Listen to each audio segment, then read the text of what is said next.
Just make sure my switches are set in the right position. The throttle is free and clear. Lights are on. X-ray Tango radio check. There's a strong sense of excitement for this flight. Shortly before takeoff, with the engines whining and a cockpit cooling system blowing at its max, Clements exits the cockpit. He then closes the canopy via a remote switch. Powered up and ready for flight, the F-16 begins to roll down the runway without a pilot in the cockpit.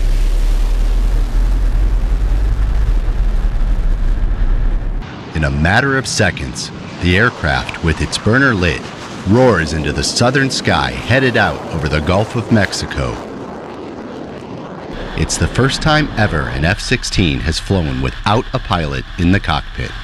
Meet Boeing's newest full-scale aerial target, the QF-16, a modified F-16 that will allow pilots the chance to train against and fire upon the most realistic enemy aircraft threats ever created. It was a little different to see it without anybody in it, but it was a great flight all the way around. A replication of current real-world situations and aircraft platforms that they can shoot as a target.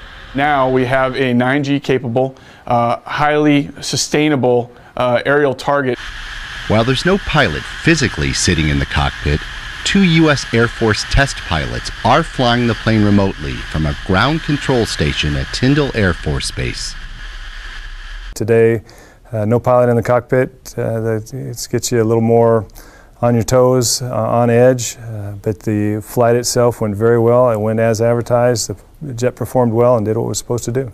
While in the air, the unmanned QF-16 reaches an altitude of 40,000 feet, a speed of Mach 1.47, and engages in aerial maneuvers such as a barrel roll while pulling more than 7 Gs. F-16 and F-4 chase planes off the port side follow the QF-16 as it makes its final approach back to Tyndall and picture-perfect landing. Got the jet in the air, flew great, everything worked great, made a beautiful landing, probably one of the best landings I've ever seen, and stopped right on the center line. So no, it was a great mission.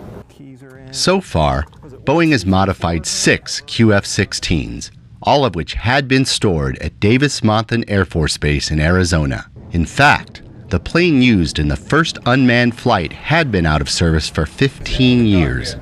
Modifying the F-16s to fly remotely